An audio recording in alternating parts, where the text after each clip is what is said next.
Hello, good morning, good afternoon, good evening, whatever part of the world you're watching me from. Olabisi Folari is my name.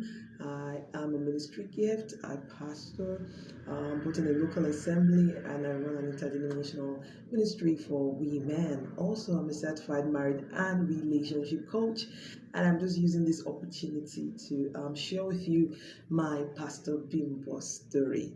Oof.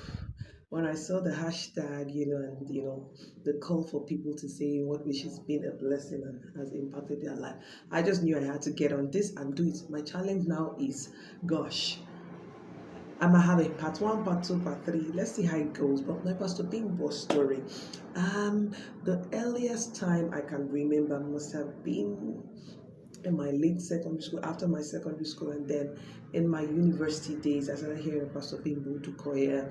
And the most profound thing about her, first and foremost, is the fact that her deep called on to my deep.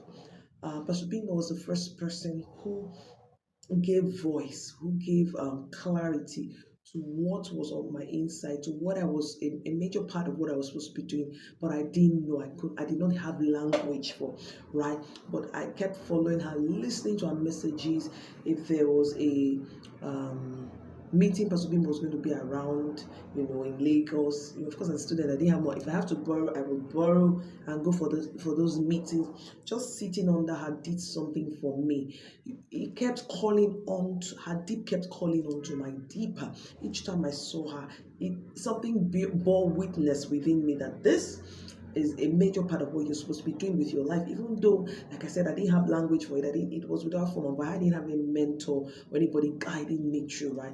So, following Pastor Bimbo did that for me till a point where I was just sure. All I knew is that because of my parents, the issues my parents had, I just knew that I'm going to be a crusader on how we shouldn't repeat the mistakes of the fathers, and that was in the area of marriage and relationship. I know I was going to be doing a lot of speaking on that, but I didn't have. But seeing this woman, let me tell you, sometimes you don't even know what God has called you to do. You've not discovered purpose until you see somebody who is walking in that same light of what you're supposed to do. Sometimes that's how some people have a clue. And I think that I'm one of those people that did that for. I just knew this was beyond liking a person.